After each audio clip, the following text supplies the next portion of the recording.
Breaking news చూస్తున్నాం. కడప జిల్లా పులివెందులలో social media పోస్టుల కేసు దర్యాప్తు కొనసాగుతోంది. ఈ కేసులో సజ్జల భార్గవరెడ్డి రెండవ రోజు విచారణ కొనసాగుతోంది. నిన్న పులివెందుల డీఎస్పీ మురళీనాయక్ ఆధ్వర్యంలో సుమారు 8 గంటల పాటు విచారణ కొనసాగింది. విచారణ పూర్తి కాకపోవడంతో ఇవాళ మళ్లీ హాజరు కావాలని నోటీసులు జారీ చేశారు. ఈ నేపథ్యంలో సజ్జల భార్గవరెడ్డి పులివెందుల డీఎస్పీ కార్యాలయానికి వచ్చారు. సోషల్ మీడియా పోస్టులకు సంబంధించిన పలు కేసులు వివిధ పోలీస్ స్టేషన్లో నమోదు కావడంతో వరుసగా విచారణకు హాజరు కావాలని పోలీసులు నోటీసులు జారీ చేశారు. మరిన్ని పూర్తి అప్డేట్స్ మా కరెస్పాండెంట్ శర్మ అందిస్తారు. శర్మ, ఎలా విచారణ కొనసాగుతోంది? పోలీసులు ఏ క్వశ్చన్స్ అడిగారు? డీటెయిల్స్ ఏంటి?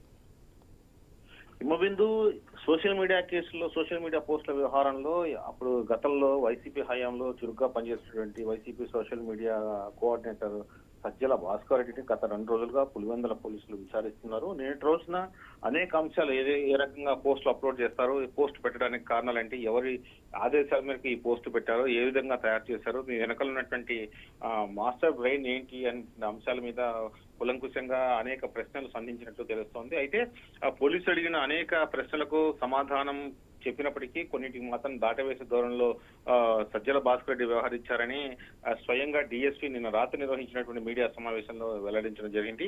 సజ్జల భాస్కర్ రెడ్డితో పాటు వర రవీంద్రరెడ్డి కూడా 409, 411 కేసుల కింద మొత్తం కేసులు నమోదు చేశారు. 409 కేసులు దాదాపు 77 మంది నిందితులు ఇందులో ఉన్నారు. ఇప్పటికే దాదాపు 35 మందికి పైగా పులివెందుల పోలీసులు విచారించారు. ఈ కేసు నుంచి గతంలో ఇచ్చినటువంటి నోటీసుల ఆధారంగా సజ్జల భాస్కర్ రెడ్డి కోర్టును ఆశ్రయించి బెయిల్ పొందడం జరిగింది. 2024 నమోదైన కేసులో 2005లో బెయిల్ పొందారు.